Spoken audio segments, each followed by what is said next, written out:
how did you find Australia? If you're stuck for a night, they'll give you a bed. Wow. All right, guys, we are going to be checking Allan on Australians. I'm curious what he has to say about Australians. Like, guys, let's dive right into this video. Well, I spent 3 years of my life in Australia. Okay. In actual fact, I didn't spend 3 years, I spent 18 months. But 18 months in Australia is like 3 years anywhere else. And the Australians are very proud of the country.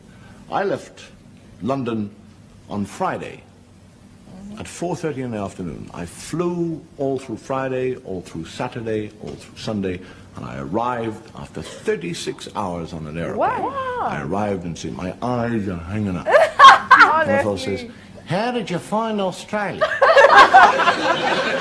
How did you find I got off the bloody plane and it was there.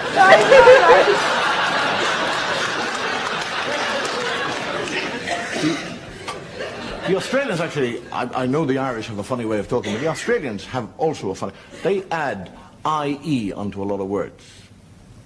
I was there around Christmas and I said to a fellow, I said, what are you going to do on Christmas? He said, well, I think I'll get up, Chrissy Day, I'll have my brekkie, I'll pick up the cozzy, go for a dippy, watch a game of footy, have a game of drinkies, and then I'll come home and have a yummy Chrissy dim dim.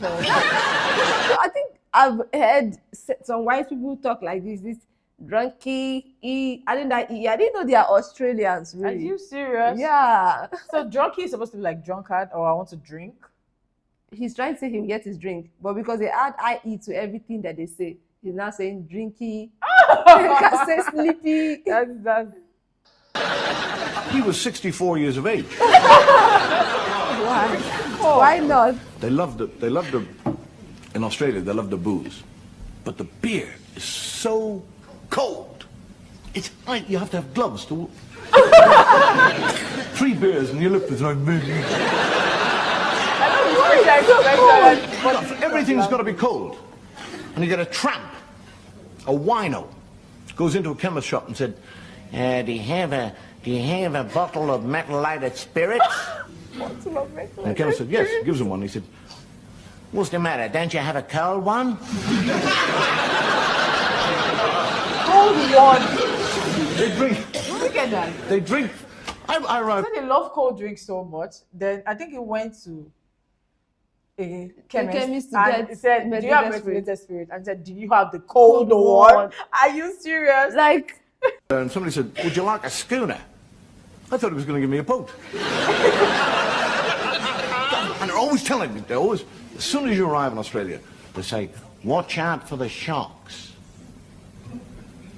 And they don't say a shark will eat you or chew you up. Okay. They say he'll take you. You're going to be taken by a shark. And I think to myself, well, if he takes me, he'll die of alcoholic poisoning. I'm swimming. Drink so much. But in the back of my mind, sharks. I'm thinking of it. And I'm swimming away. And a fellow goes underneath me. Swims on, I don't even see him. And he comes right under, and he goes with his finger, shoo, down my stomach. Nobody swam in that sea for about 3 days.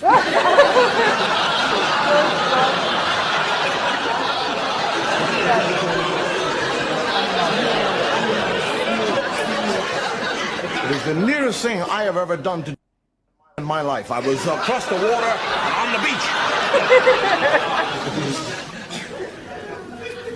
When I was out there, I hired down on the coast a bungalow kind of shack hut, which we used to go for weekends.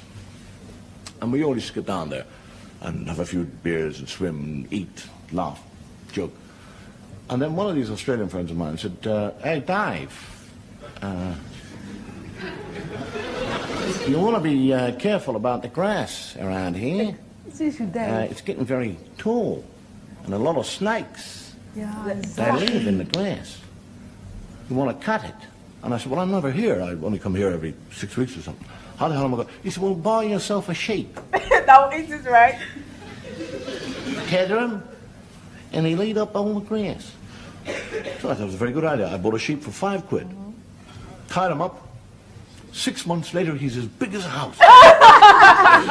Too much to eat. Everywhere. Somebody said, you want to get him sheared? He'll dehydrate. So I go back to Sydney and I go through the yellow pages. Sheep shearing. And unknown to me, I am ringing up the biggest sheep shearing company in the world. And I said, I'm making inquiries about sheep shearing. And he said, 1 second, please. And I was, I believe you're making inquiries about sheep shearing. I said, yes. He said, well, let me tell you our rates first. We shear sheep per 5,000, 10,000, 50,000, 100,000. We've got different rates. We've got piece rate. We do hourly rate, weekly rate, monthly rate. It all depends on the number of sheep that you have, percentage rate. How many sheep do you have? I said, 1. He said, really? What's his bloody name?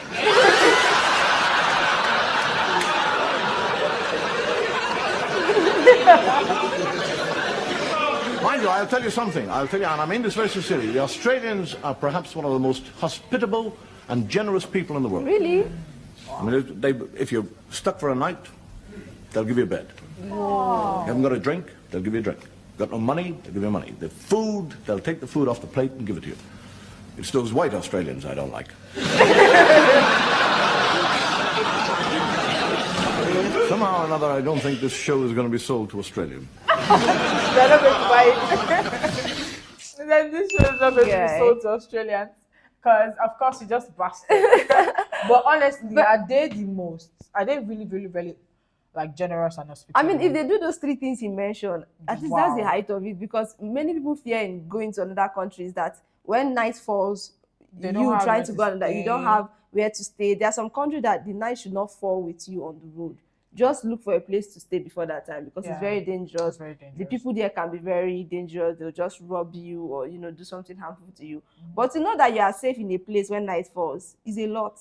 I mean, let's see. Put it in the comment section. We need to know. Yeah, we need to know if those are facts, we right? need to know. But one thing about Australia is, you know, apart from, you know, you can just be in your house and you just open a door and there's a snake in front of your house. Like, it's very, very, very scary. We have seen animal videos. Thing that's the big problem. We have seen videos like big spider you have never ever thought of imagining. Like you've not even thought about it. They are trying to control it, but at the same time, I feel like they are trying to not make those animals go into extinction.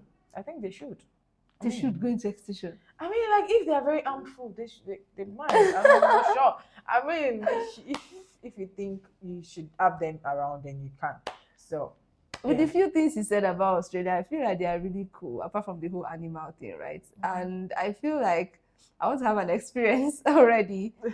Yeah, guys, keep it coming on my comment section. More video you want us to see that will expose us more to what Australia feels and look like. Until next time, bye.